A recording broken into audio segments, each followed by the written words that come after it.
Hi everyone, welcome to the Gemini Full Moon Manifestation Harvesting Ceremony. So this is the point in the lunar cycle where we pause to reflect on all of the abundance that has come into our life in the last 6 months since the corresponding new moon in Gemini, which was 6 months ago, which would have been around the June time frame. So I like to recommend that you go back and you check text messages, emails, invoices, mail, unopened or cluttered mail that might be taking up space in your on your desk. Go through that and look at anything from 6 months ago and give thanks for anything that is cleared off of your plate since then, and anything that is still on your plate. Check in with it to see how it feels and how you want to move forward in the new year that's coming up. If those intentions that you set 6 months ago are no longer resonating as like a high vibe, meaning when you check in with them you feel still excited and joyful, then maybe now it is the time to release them, which the new moon helps us do very easily because it illuminates our path forward, and it's just a really great time of transitions to say, this isn't of my highest good.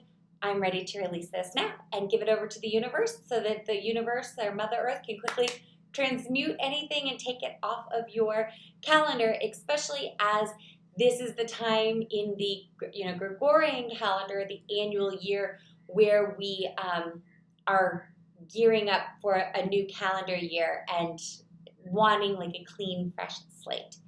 So you're going to want to make sure that you review your Foursquare this month and note any manifestations that have happened in the last 6 months. Again, that's when you would go back and check your text messages, emails, all of that for anything that's been popping.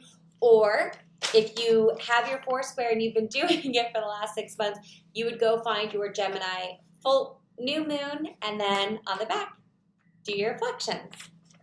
So remember to do that in the next few days.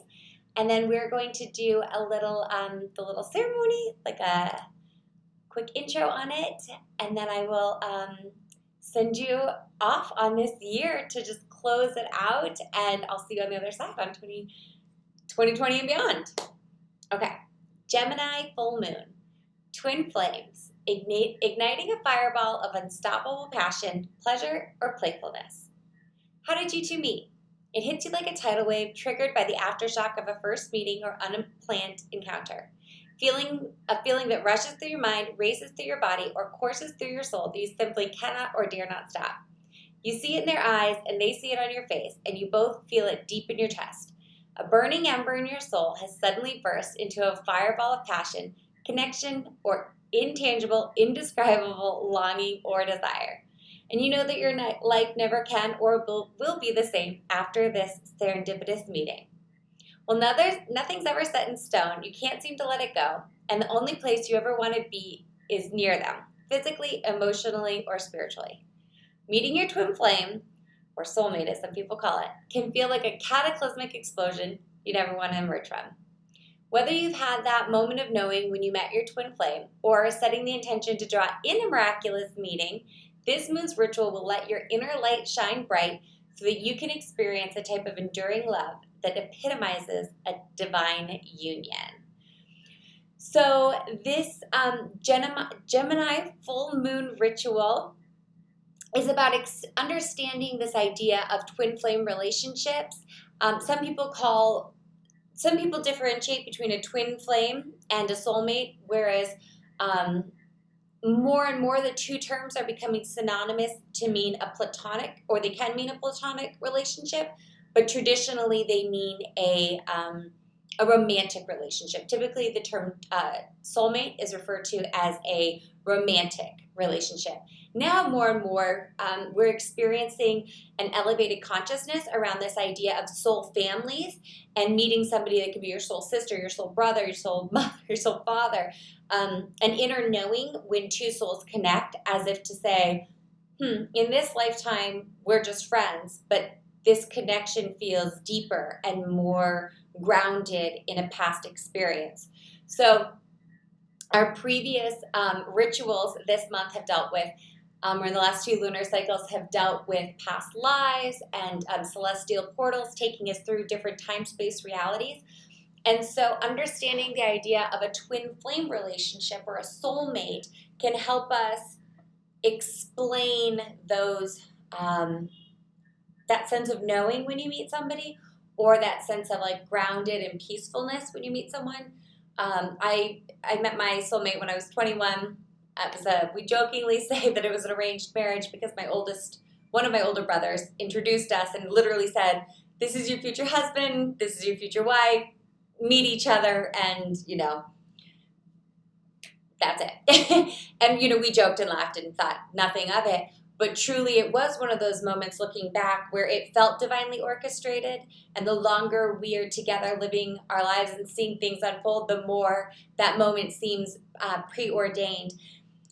And for me personally, now everybody's experience is going to be totally different, but something that is my personal experience and what I've heard from others reflect back as their personal experience is that when you meet your twin flame or your soulmate, it feels like an instant knowing. And for me, I felt like my soul could finally catch a breath. I literally felt like I could just breathe and be my 100% authentic soul self. Like, the saying, warts and all. I mean, it was metaphysics and weirdness and woo and all. And when you come across that encounter, you'll know. And the people in your sphere will know. There's also kind of like a warning in this ritual to be wary of energy vampires. So energy vampires are folks who will tap into our energy and kind of use us as like lighter fluid for their lives, basically. Especially like empaths, intuitives, highly sensitive people.